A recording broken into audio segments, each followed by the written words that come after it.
do you also believe that the NTF-ELCAC should be abolished? A lot of human rights groups are calling for the abolition of the NTF-ELCAC after this Supreme Court ruling. Are you of the same opinion? The NTF-ELCAC has been one of the biggest red taggers ever in our country. And I don't think that that really should be part of any government structure. I think that the money that's given to the NTF-ELCAC could be better used to help our people with the basic problems we have of rising prices, lack of food, education, health. Dapat doon pumunta yung pera, hindi sa NTF-ELCAC. The closest reference to red tagging prior to this was by Justice Marvic Leonin. He called red tagging red baiting. With the more explicit definition of red tagging, what does it mean for legal remedies being sought by those red tagged?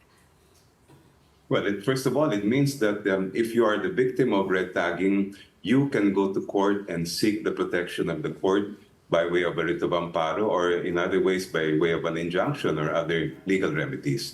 But if I may add, red tagging has been around for a long time. The first documented case of red tagging that I know of happened way back in the 1950s when the then Secretary of Justice red tagged none other than Senator Claro M. Recto, Speaker Elojo Rodriguez, Senator Lorenzo Tañada, and Arsenio Lacson, among others.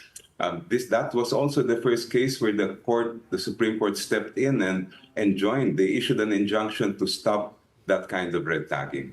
So we really are very happy and we welcome the Supreme Court decision. There's also the anti-terror law, of course, that came out in that whole era nung nauso yung pagre-red tag ng NTF-ELCAC. How does this then, in your opinion, Attorney, provide some sort of safeguard for people who are afraid, na baka gamitin yung anti-terror law against them? Well, the anti-terror law really is a different kind of legal animal. And my own personal opinion as far as that law is concerned is that it should be repealed. But in any event, because I believe that there are other ways to address the issue of terrorism without infringing on our people's rights. But in any event, as far as red tagging is concerned, I think that this really sends a message to those in government and even outside government to be more responsible with how they brand people.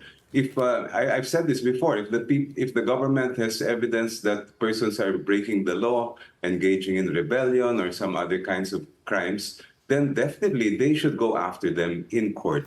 But they should stop just branding anyone they believe or want to brand as a red or terrorist without any basis and without any due process.